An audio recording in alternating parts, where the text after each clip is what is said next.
دوسروں کا بیگ چھپانا قیمتی ہے۔ آج ہم کہانی پڑھیں گے۔ ایک بادشاہ تھا، اس کا وزیر بڑا سمجھدار تھا۔ وزیر کے زمانے میں بادشاہ کی سلطنت میں بڑی ترقی ہوئی۔ ایک دن وزیر سخت بیمار ہو گیا، بچنے کی امید نہ رہی۔ آخری وقت آیا، بادشاہ فکر مند ہوا کہ ایسا وزیر کہاں ملے گا۔ یہ بات بادشاہ نے وزیر سے کہی۔ وزیر نے بادشاہ کو 3 پتلے دیے۔ تینوں پتلے ہر بات میں یکساں تھے، قد میں برابر، موٹائی میں بھی برابر، رنگ بھی ان کے ایک جیسے تھے، یکساں تھے۔ تینوں پتلوں کے ہاتھوں پیروں میں بھی کوئی فرق نہ تھا۔ آنکھ، ناک، کان اور جسم کے تمام اعضاء بھی سب ایک ہی طرح کے تھے۔ بال برابر بھی، کوئی چھوٹا بڑا نہ تھا۔ تول میں بھی سب پتلے برابر تھے۔ وزیر نے بادشاہ سے کہا، یہ تینوں پتلے ہیں تو بالکل یکساں، لیکن تینوں میں بڑا فرق ہے۔ جو آدمی اس فرق کو بتا دے، اسی کو آپ میرے بعد وزیر بنا دینا۔ اس کے بعد وزیر نے بادشاہ کے کان میں بتایا تینوں پتلوں میں کیا فرق ہے۔ وزیر کے مرنے کے بعد بادشاہ نے اعلان کر دیا کہ جو ان پتلوں میں فرق بتائے گا، اسی کو وزیر بنایا جائے گا۔ وزیر بننے کی لالچ میں لوگ دوڑ پڑے۔ لوگ آتے اور بالوں کو دیکھتے، پتلوں کی ناپ تول کرتے، رنگ و روپ جانتے، لیکن فرق نہ پاتے تو پریشان ہو کر واپس چلے جاتے۔ اس طرح بہت دن گزر گئے، کوئی پتلوں کو پرکھ نہ سکا۔ اب دیکھیے اللہ کی قدرت، وہ جسے چاہتا ہے عزت دیتا ہے اور جسے چاہتا ہے ذلیل کرتا ہے۔ اللہ تعالیٰ جس کا مرتبہ بڑھانا چاہتا ہے، اس کو سمجھ بوجھ دیتا ہے۔ ایسا آدمی بڑی مشکل بات کو بھی آسانی سے سمجھ لیتا ہے۔ ایک دن ایسا ہوا کہ ایک آدمی ادھر آ نکلا۔ بادشاہ کا اعلان وہ بھی سن چکا تھا۔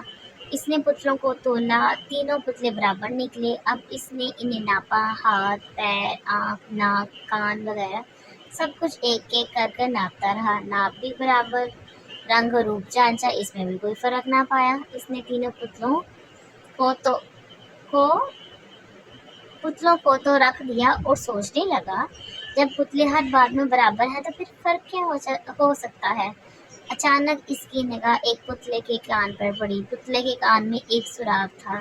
اس نے دوسرے پتلے کو دیکھا تو ان کے بھی کانوں میں سوراخ تھے اور یہ سوراخ بھی برابر تھے۔ اب وہ آدمی اور پریشان ہو گیا۔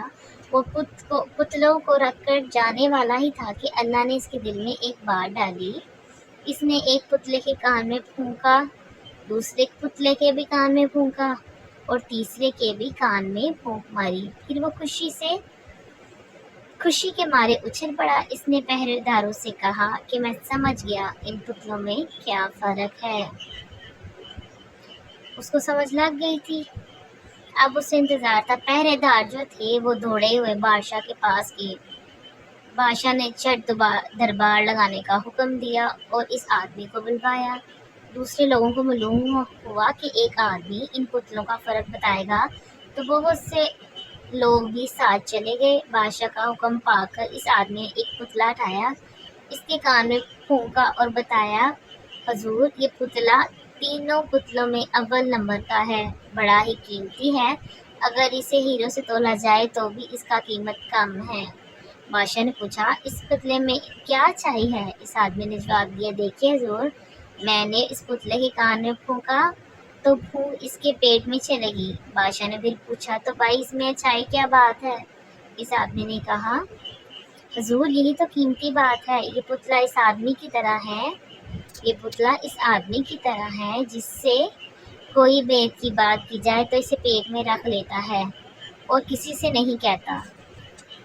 حضور جو آدمی دوسرے کا راز کسی سے نہیں کہتا وہی تو سب سے اول نمبر کا آدمی ہوتا ہے، ایسے آدمی کی سب عزت کرتے ہیں۔ اچھا بادشاہ اسے اپنے بیدی بناتے ہیں اور بڑی سی بڑی تنخواہ اسے دے دیتے ہیں۔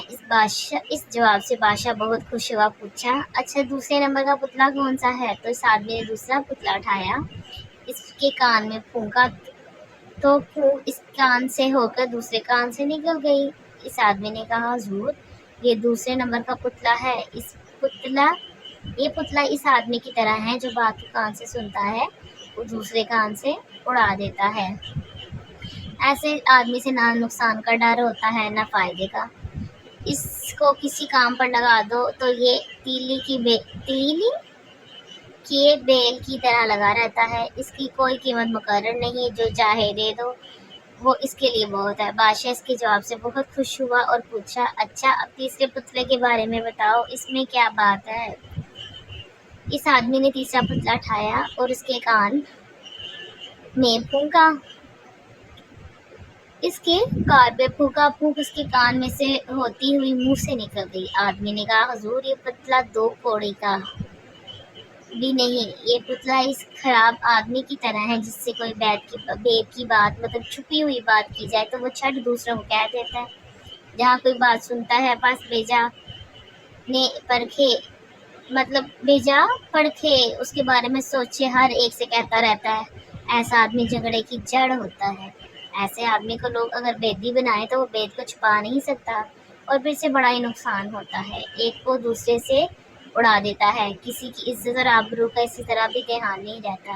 بادشاہ اس کے جواب سے بڑا خوش ہوا۔ بادشاہ نے اس آدمی سے پوچھا، میاں یہ بتاؤ تمہاری سمجھ میں یہ بات کیسے آ گئی؟ بڑے سے بڑا سمجھدار لوگوں نے اس پتلے کو یکساں جانچا، دیکھا، پرکھا، کسی کی سمجھ میں کچھ نہیں آ سکا، تم نے کیسے سمجھ لیا؟ اس آدمی نے کہا، حضور یہ سب کچھ اللہ کی طرف سے ہوتا ہے، اگر وہ کسی کے دل میں نہ ڈال لے تو پھر کچھ نہیں کر سکتا۔ اور آپ مجھ سے پوچھتے ہیں کہ کس طرح یہ بات میری سمجھ میں آ گئی، تو حضور اچھی بات یہ ہے کہ میں بھی ان پتلوں کی جانچنے پرکھنے پر پریشان ہو گیا تھا اور انہیں رکھے ہی جانے والا تھا، پر اچانک مجھے حضرت انس رضی اللہ تعالی عنہ کی بچپن کی ایک بات یاد آ گئی اور ان پتلوں کا بید سمجھنا اللہ تعالیٰ نے میرے لیے آسان کر دیا۔ بادشاہ نے پوچھا، وہ کیا؟ اس آدمی نے کہا، ایک بار حضرت انس رضی اللہ تعالی عنہ لڑکوں کے ساتھ کھیل رہے تھے، اتنے میں آپ صلی اللہ علیہ وآلہ وسلم تشریف لائے اور انہیں اسلام کیا۔ پھر آپ صلی اللہ علیہ وآلہ وسلم نے حضرت انس رضی اللہ تعالی عنہ کو کسی ضرورت سے بھیجا۔ حضرت انس رضی اللہ تعالی عنہ کو اس کام میں بہت زیادہ وقت لگا، پھر وہ اپنی والدہ کے پاس گئے اور والدہ نے کہا، اتنی دیر کہاں رہے؟ بتایا، نبی پاک صلی اللہ علیہ وآلہ وسلم